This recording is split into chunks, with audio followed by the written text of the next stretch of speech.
আসসালামু আলাইকুম রহমতুল্লাহ বরকাত। সম্মানিত দর্শকবৃন্দ, আজকে আপনাদের সম্মুখে যে বিষয়টি নিয়ে উপস্থিত হয়েছি সেটি হলো তা হরফের হামস। কিভাবে আমরা তা হরফের মধ্যে হামস আদায় করব, বা একটা বিষয় এখন দেখা যাচ্ছে সেটি হলো আমরা তায়ের মধ্যে হামস আদায় করতে গিয়ে অনেকে সিন আদায় করি। যেমন উদাহরণস্বরূপ, ইন্না আনজালনাহু ফি লাইলাতিল কদর,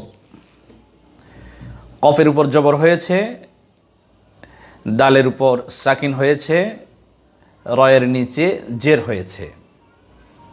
একটা জিনিস বুঝতে হবে এখানে, সেটি হলো দালটি হলো অরিজিনাল সাকিন, সাকিনে আসলি, রয়ের নিচে জের। এখানে ওয়াকফের কারণে রকে সাকিন করা হয়েছে, সাকিনে আরজি। এখন দুটো সাকিন একসাথে হয়েছে, তাহলে পড়তে হবে দালকে সাকিন করে র সাকিন করতে হবে, কদ কদ কদ কদ কদ কদ।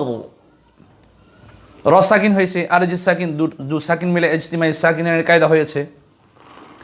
যেমন নাকি ইদা শামসু কুউইরাত, এখানে তাটা হলো সাকিনে আসলি, কুউইরাত পূর্বে থেকেই সাকিন, সাকিনে আসলি। এখানে কথার কথা আপাতত একটা সিন নিয়ে আসি, কত কুইরত সি, শ্রীনিসে জের। তাহলে আমি এখানে কিভাবে পড়ব? আমাকে এখানে এভাবে পড়তে হবে, ওই কদরের মতন ইজতিমাই সাকিনাইনের কায়দা অনুযায়ী পড়তে হবে আমাকে। অর্থাৎ তাটা আগের থেকে সাকিন, সিনকে ওয়াকফের কারণে সাকিন করতে হবে। তাহলে আদায়টা এভাবে করতে হবে, ইদা শামসু কুইরত, কুইরত, এভাবে আদায় করতে হবে হুবহুব। এখন যে বিষয়টি দেখা যাচ্ছে বর্তমান, সেটি হলো তায়ের মধ্যে হামস আদায় করতে গিয়ে এইভাবে আদায় করা হচ্ছে, সিনের মতন, ওয়াইদা তুতলা এভাবে আদায় করছেন। সুতরাং এইভাবে আদায় করাটা এটা শুদ্ধ নয়, বরং লাহানের জলির মধ্যে হবে। একটি হরফ নেই, আপনি একটি হরফ বাড়িয়ে দিলেন, সুতরাং এই কাজটি করা যাবে না। সুতরাং এটা থেকে আমাদেরকে বাঁচতে হবে। বাঁচার উপায় কি? বাঁচার উপায় হলো 9টি হরফের মধ্যে 1 আঙ্গুলের কম পরিমাণ ফাঁকা রেখে উচ্চারণ করতে হবে। সে 9টি হরফ হলো জিম, শিন, ইয়া, বদ, দাল, তা, দাল, সা, ওয়াও, এই 9টি হরফ। অর্থাৎ যখন তা আদায় করবেন, যখন সাকিন করেন বা হরকত দিয়ে আদায় করেন, তখন আপনি দাঁত লাগাতে পারবেন না, দাঁত না লাগাইয়া উচ্চারণ করতে হবে। যেমন আমি আদায় করে দেখাচ্ছি আপনাদেরকে, ইদা শামসু কুইরাত, রাত, রাত, এটা হলো হামস, রাত, রাত, এটা করা যাবে না।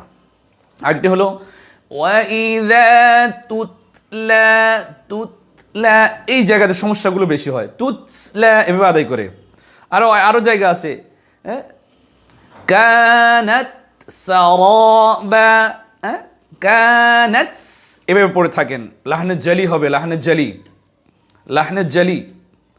এদগাম করার জন্য কিছু হাফসের কিতাবের মধ্যে যে সমস্ত এদগামের কওয়ায়েদ বর্ণনা করছেন মুসান্নিফিন হযরত রাহমাতুল্লাহ আলাইহি, নির্দিষ্ট কিছু মেসাল দিয়ে দিয়েছেন, এই সমস্ত মেসালগুলোর মধ্যে এদগাম হবে, অন্য কোথাও কায়দা পাওয়া গেলেও এদগাম হবে না।